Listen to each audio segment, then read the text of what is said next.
Australia has been warned its $29 billion a year LNG gas trade with Japan is in jeopardy as state and federal taxes and caps on domestic gas prices begin to concern global customers. Business Editor Ross Greenwood joins us now. Ross, the latest issue was also to do with this emissions being emissions neutral for new gas projects. Is this a serious threat from Japan, do you think? I think it is. I think it's seriously just a response to many of the moves that Australia has made over the past 12 months, as we've had to grapple with our own shortfalls of gas here and obviously energy prices spiking. Now, the government has not only got a code of conduct, which is expected to be handed down in the next few days, which will not only sort of, if you like, consolidate that $12 per gigajoule cap on the price of gas into the domestic market, but then also show the exemptions to that. In other words, who might be able to sell gas at higher prices when they're required to. But all of this really does, if you like, spook some of those big companies from Japan and Korea who have committed tens of billions of dollars to the Australian gas market to build up the infrastructure. You can see here just who are the biggest players here. The export value to Japan, $29 billion a year, to China, $18 billion, to South Korea, which has expressed similar views, some $13 billion a year. These are our big customers, but not just that, they're the big investors in these gas fields and also facilities here in Australia that are now warning really that they can take that money, take that investment and go elsewhere if really Australia continues to not only hit them with extra taxes, but then also caps on the amount of money they can make from these fields. You can see here, for example, is one changes the petroleum resource rent tax for an extra $4 billion over 4 years. That's from the government. The total gas take, according to the industry, more than $16 billion a year. So it is a big contributor to our federal government and its budget. Yeah, so in terms of what the government does, I mean, it was interesting to hear Tony Wood say that he thinks a lot of the projects Japan are involved with won't have this latest impost, but still, presumably there's going to be a lot of, at least behind the scenes, reassurance. Will it have to go further than that?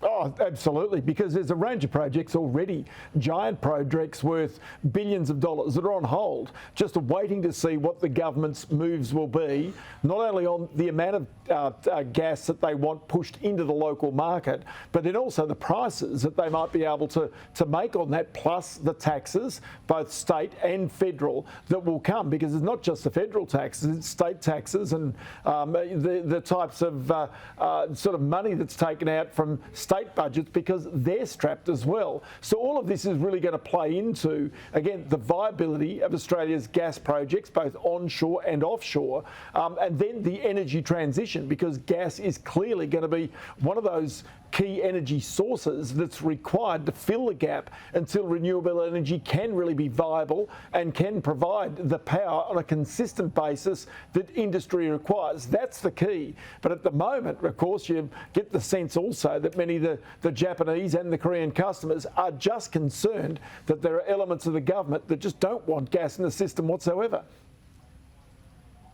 Yeah, all right. Interesting one to keep an eye on. On another matter, the Treasurer has said he will name the next Reserve Bank Governor in July, so in weeks. It's reported he now has a short list of names. So who's likely to be on that list, do you think?